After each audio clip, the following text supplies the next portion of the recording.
നടി കനക എവിടെയാണ് എന്ന് പലർക്കും അറിയില്ല. നടിയുടെ ജീവിതം ഇപ്പോൾ ഒരു ഇരുട്ടറയിൽ എന്ന പോലെയാണ്. നടി കനകയുടെ ഒരു വീഡിയോ കുറേ നാളുകൾക്ക് മുൻപ് പുറത്തു വന്നിരുന്നു. നമ്മുടെ ലാലേട്ടനൊപ്പം അഭിനയിച്ച ആ കനകയായിരുന്നില്ല രൂപത്തിലും ഭാവത്തിലും സംസാരത്തിലും എല്ലാം മറ്റൊരാൾ. നടി കനകയെ നേരിൽ കണ്ട് സംസാരിച്ചതിനെക്കുറിച്ച് നടി കുട്ടി പത്മിനി പറയുകയാണ്. കനകയെ നേരിൽ കണ്ട് സംസാരിച്ചെങ്കിലും പിന്നീട് താനുമായി കനക കോണ്ടാക്ട് വച്ചില്ലെന്നാണ് കുട്ടി പത്മിനി പറയുന്നത്. കനക മരിച്ചാൽ പുറത്തറിയാൻ 3-4 ദിവസങ്ങൾ എടുത്തേക്കും. നിനക്ക് എന്ത് സഹായം വേണമെങ്കിലും നീ ചോദിക്കുക, ഞാൻ ചെയ്യാം എന്ന് ഞാൻ കനകയോട് പറഞ്ഞതാണ്. കോഫി ഷോപ്പിൽ ഇരുന്നാണ് ഞങ്ങൾ സംസാരിച്ചത്. എന്താണ് കനക നീ ഇങ്ങനെ? അമ്മയ്ക്ക് നീ ഏക മകളാണെന്ന് ഞാൻ പറഞ്ഞു. അക്ക, അച്ഛൻ ചെയ്ത കാര്യങ്ങളിൽ വല്ലാതെ മനസ്സുടഞ്ഞു പോയി എന്ന് കനക മറുപടി നൽകി. അത് നീ വിട് എന്ന് ഞാൻ പറഞ്ഞു. അച്ഛൻ ആവശ്യപ്പെട്ട സ്വത്ത് കനക കൊടുത്തതാണ്. അത് നിന്റെ കടമയായി കണ്ടാൽ മതി. ഇപ്പോൾ നിനക്ക് എന്ത് സഹായമാണ് വേണ്ടത്? ഈ വീട് പൊളിച്ച് വേറൊരു വീട് പണിയാൻ ഏർപ്പാടാക്കണമോ എന്ന് ഞാൻ ചോദിച്ചു. ഈ സ്ഥലം വിറ്റ് വേറെ എവിടേക്കെങ്കിലും മാറുമെന്ന് കനക. എന്തിനും എന്തിനും സഹായിക്കാമെന്ന് പറഞ്ഞു. പ്രോപ്പർട്ടികളെ കുറിച്ച് ഞാൻ പറയുന്നില്ല, ഭയമുണ്ട്. കാരണം അവൾ ഒറ്റയ്ക്കാണ് കഴിയുന്നത്. വിദേശ യാത്രകളൊക്കെ പോയി ജീവിതം ആസ്വദിക്കുമെന്ന് ഞാൻ കനകയോട് പറഞ്ഞു. സർക്കാർ എടുത്ത സ്ഥലത്തിന്റെ പണം കിട്ടിയിട്ടില്ല, അത് വാങ്ങണം എന്ന് കനക പറഞ്ഞപ്പോൾ മുഖ്യമന്ത്രിക്ക് അടുത്ത് ഞാൻ കൊണ്ടുപോകാം, നീ വാ എന്നും ഞാൻ പറഞ്ഞതാണ്. ദയവ് ചെയ്ത് നീ ഫോൺ എടുക്കുക, മറ്റുള്ളവരെ പോലെ എന്നെ വിശ്വസിക്കാതിരിക്കരുത് എന്ന് പറഞ്ഞതാണ്.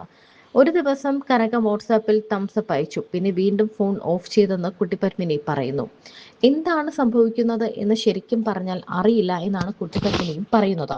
താരരാജാക്കന്മാരുടെ നായികയായി 90കളിൽ വെള്ളിത്തിരയിൽ നിറഞ്ഞ നായികയാണ് കനക. ഗോഡ്ഫാദർ എന്ന മലയാള ചിത്രത്തിലെ മന്ത്രിക്കൊച്ചമ്മ വരുന്നുണ്ടേ എന്ന രസകൻ ഗാനത്തിലെ കോളേജ് കുമാരി എന്ന് പറഞ്ഞാൽ ആ നടിയെ മലയാളികൾ വേഗം മനസ്സിലാക്കും.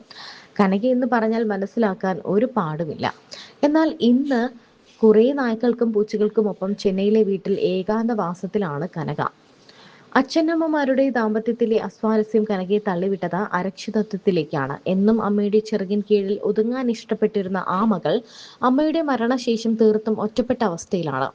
അമ്മയല്ലാതെ മറ്റാരെയും സ്നേഹിക്കാനോ വിശ്വസിക്കാനോ കനകയ്ക്ക് അറിയില്ല.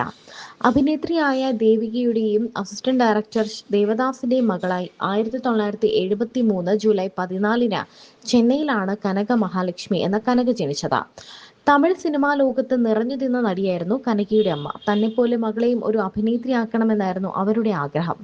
കനകയുടെ അച്ഛനും അമ്മയും വേർപിരിഞ്ഞു. എന്നാൽ പിന്നീട് അമ്മയുടെ ചിറകിൻ കീഴിലായിരുന്നു കനകയുടെ വളർച്ച. കനകയ്ക്ക് 17 വയസ്സുള്ളപ്പോൾ കനക അഭിനയത്തിലേക്ക് എത്തി. വളരെ പെട്ടെന്നായിരുന്നു കനക വലിയൊരു നടിയായി മാറിയത്.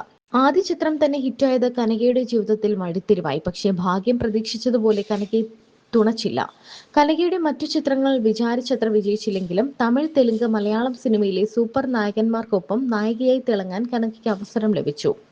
അതിസയം പിറവി, പെരിയ കുടുംബം, ചാമുണ്ടി എന്നിവ കനക അഭിനയിച്ച ചിത്രങ്ങളിൽ പ്രധാനപ്പെട്ടവയാണ്. മലയാളത്തിൽ മോഹൻലാൽ, മമ്മൂട്ടി, ജയറാം, മുകേഷ് എന്നിവർക്കൊപ്പം അഭിനയിച്ചിട്ടുണ്ട്. സിദ്ദിഖ് സംവിധാനം ചെയ്ത ഗോഡ്ഫാദറിലെ മാലു എന്ന കഥാപാത്രം മുതൽ ഏഴര പൊന്നാന, വിയറ്റ്നാം കോളനി, ഗോളാന്തര വാർത്ത, വാർദ്ധക്യപുരാണം, പിൻഗാമി, നരസിംഹം തുടങ്ങി ചിത്രങ്ങളിൽ ശ്രദ്ധേയമായ കഥാപാത്രങ്ങളെയും അവതരിപ്പിച്ചിട്ടുണ്ട്.